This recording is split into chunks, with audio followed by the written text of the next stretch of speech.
안녕하세요. 맥키니치의 투자클럽입니다. 셀트리온 유럽 ECCO 에코 관련되는 이제 학회 참가 예정 소식이 좀 나왔죠. 자, 실적이나 이런 기대감과는 전혀 반대로 주가 흐름이 수급에 영향을 받으면서 계속 이제 부진한데요. 자, 주가 반등은 언제쯤 가능할지 이 부분 한번 살펴보겠습니다. 내일의 투자 전략까지 한번 살펴보겠습니다. 먼저 차트를 통해서 살펴보겠습니다. 시장이 좋아도 연초 대비해서 부진하고요. 시장이 안 좋을 때는 빠지고 시장이 좋으면 큰 흐름 없는 그 흐름이 오늘도 이어지고 있습니다. 답답한 어떤 국면들인데요. 주가는 락바튼 가격인데 이전하고 다른 어떤 수급의 흐름들을 오늘도 장중의 프로그램 쪽엔 매도가 나오고요. 외국계 기관 쪽에서 계속 이제 수급의 어떤 좋지 못한 흐름들이 계속 이어지고 있습니다. 그래서 지금 외국계라든지 기관 어떤 누적은 나오지는 않습니다만 기관들은 계속 일단 매도를 하고 있고 개인들만 밑단에서 좀 받아주고 있는 국면이죠. 그래서 월봉상에 이제 조금 더 떨어지면 이 어떤지 월봉상의 파라볼릭자 추세 전환 신호도 바뀔 수 있는 어떤 가격까지 지금 내려와 있습니다. 여기서 지지를 받아내느냐 안 받아내느냐도 중기 라인에서 굉장히 어떤 중요한 흐름이고요. 결과적으로 작년에 만들어내었던 역해된 시올드 형태는 완성을 못하고 다시 다중바닥의 형태로 만들어집니까? 향후에 넥라인의 어떤 돌파를 확인해야 수급이 좋아지는 어떤 이 흐름이 중기 라인까지도 계속 펼쳐지는. 그래서 이제 그 구간에서 이제 쌓았던 물량들 자체가 지금은 다 이제 주가가 떨어졌기 때문에 매물대로 이제 바뀌는 어떤 국면까지 지금 내려왔던 게 상당히 이제 셀트리온 입장에서는 아쉬운 부분이고 이 부분들을 주도하는 게 사실 외국인과 기관들이 많은 역할을 하겠죠. 공매도와 더불어서.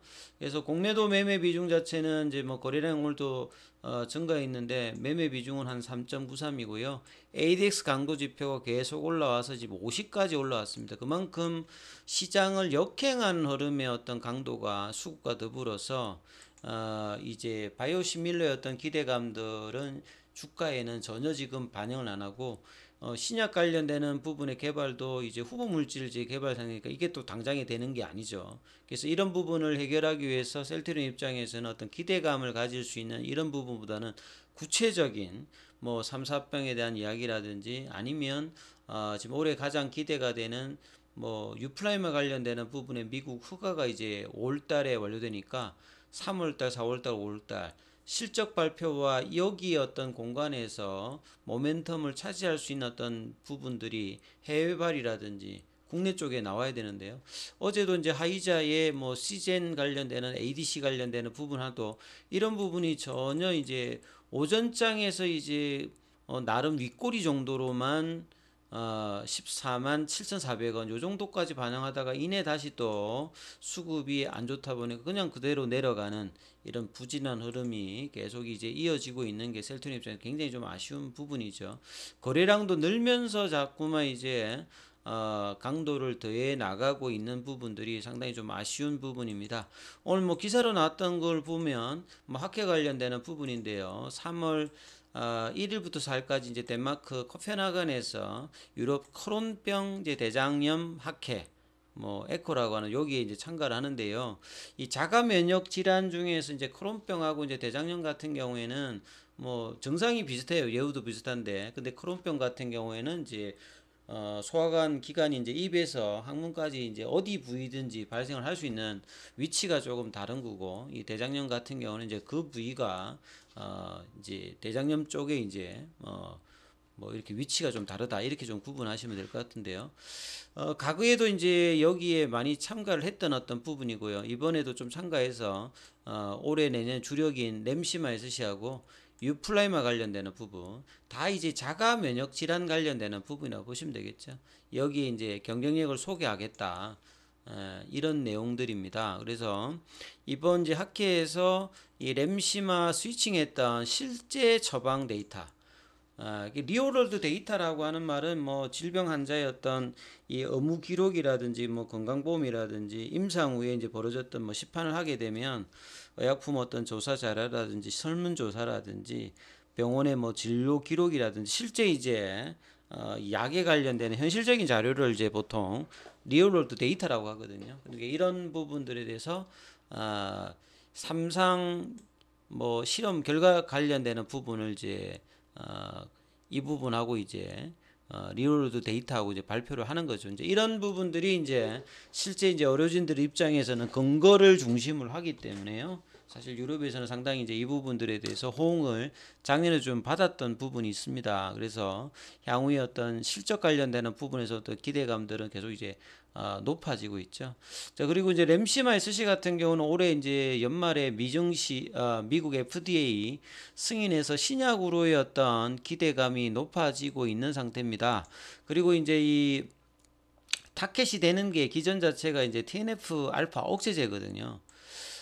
좀 쉽게 설명드리면 보통 이제 우리 면역이라고 하는 부분들이 좋았을 때는 적당하게 되어 있어야 몸이 좀 건강하죠. 그러니까 면역 반응을 제대로 해야 암도 발생을 안 하고 외부에 이제 뭐 감염병 관련되는 부분들도 처단을 하는데 이 면역이 이제 부족하면 이제 암도 발생하고 이제 몸이 이제 감염 쪽으로 이제 문제가 생기죠. 그런데 너무 면역이 강하게 되면 몸 자체를 이제 항원으로 인식해 가지고 몸을 공격하는 그게 이제 자가 면역 질환인데 그 중에서 이제 원인으로 이제 하는 게 여러 가지가 있습니다. 뭐 이제 뭐 TNF 알파라든지 인터루킨이라든지 뭐 이런 부분들이 단백질의 일종의 이제 사이토카인인데요. 면역 세포가 내는 부분이죠. 그래서 TNF 알파는 이제 정상적으로 하면 이 말 그대로 종양 개사인자죠.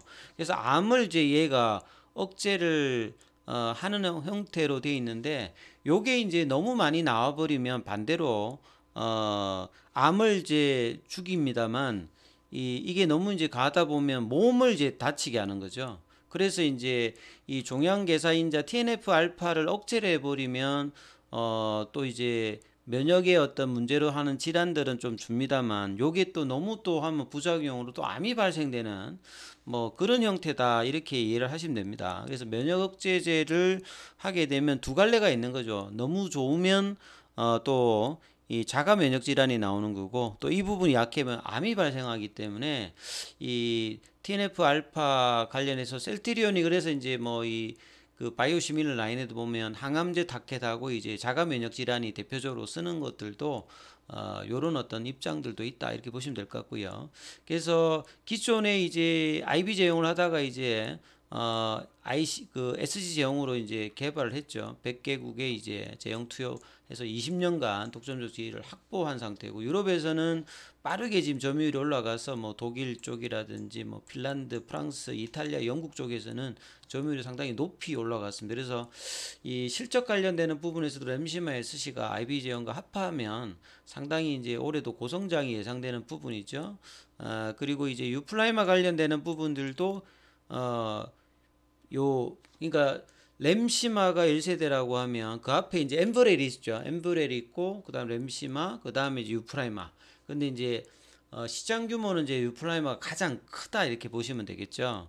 그래서 그러니까 저 휴미라가요. 예, 휴미라의 바이오시밀러가 이제 유프라이마인데 이 유프라이마 관련되는 부분이 고농도로 이제 유럽에서는 세계 최초로 받았는데 미국 쪽에서 지금 아직 허가를 못 받았죠. 그래서 풀 레벨에서 지금 유럽에서는 품목 허가를 받은 상태인데 이게 빠르게 좀 안 됐던 게 해외 이제 제조수 관련되는 부분에서 문제가 좀 있었던 부분을 좀 일단 해결을 했기 때문에 5월달까지 이제 이 부분을 허가가 된다라면 7월달 상용화 이후 그럼 하반기 어떤 기대감들이 올라가기 때문에 이런 부분들이 아직 주가에는 전혀 이제 반영이 되고 있지 않는 상태다 이렇게 이해를 하시면 될 것 같고요. 그 관련되는 기사가 많이 나왔습니다. 그래서 학회 관련되는 부분들 그 다음에 이제 요 관련되는 기사들이 계속 있고요. 그 다음에 이제 셀트리온이 이 바이오시밀러와 이 신약 개발 회사 관련되는 부분에서 정말 이게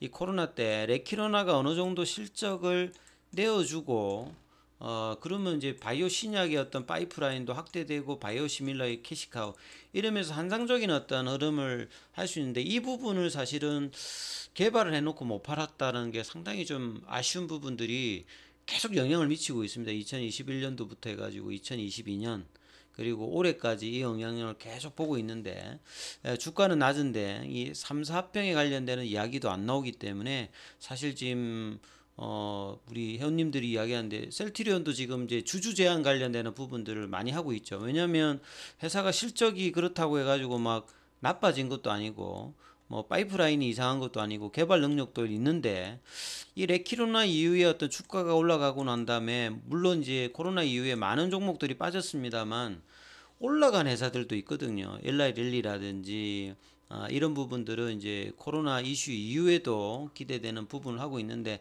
셀트리온이 레키로나의 어떤 개발비 대비해서 성과도 못 냈고 오히려 이게 후폭풍으로 나오면서 실적들은 그래도 뭐 꾸준하게 성장의 어떤 기대감을 가지고 있는데 주가가 도대체가 지금 이제 회복이 나오고 있지 않는 상태죠. 그래서 주주 행동 관련해서 이제 뭐 소액 주주들의 지분들을 계속 모으고 있고 이 부분들을 최근 한국 시장에서도 상당히 좀 영향을 있는 행동주의 뭐 펀드하고도 향후에 어떻게 될지 모르겠습니다만 이런 부분들이 주가 측면에서는 좀 이제 필요해 보이는 시점이다. 회사가 이제 투명하게 뭐 합병에 관련되는 이슈라든지 레키로나도 왜 뭐 이렇게 수출을 이렇게 안 했는지 조기에 회사는 할 수 있다.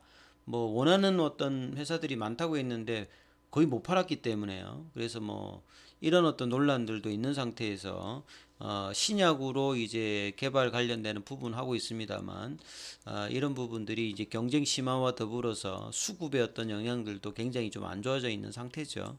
그래서 다음 달에 이제 주총에서도 이런 부분들이 예전하고는 굉장히 좀 다르게 지금 최근에 어떤 분위기들 자체가 한국에도 행동주의 펀드를 통해서 이 뭐 SM 엔터라든지 그 다음에 뭐 오스템 임플란트라든지 이런 이제 여러 부분들에 이제 주주들이 이제 좀 자각을 했기 때문에 이런 부분들을 주주들이 쉽게 지금 용납을 할 수 없는 상태. 그래서 주가의 어떤 부진들을 자사주 같은 경우는 소각까지 이제 계속 이제 이야기를 하고 있는 상태죠. 그래서 이런 부분에 대한 흐름들이 좀 나와져야지만 이런 수급 개선들도 나오지 않을까 싶습니다. 아무튼 3월 달에는 셀트리온의 어떤 반등들이 나올 수 있길 또 바라봅니다. 여기까지 하겠습니다.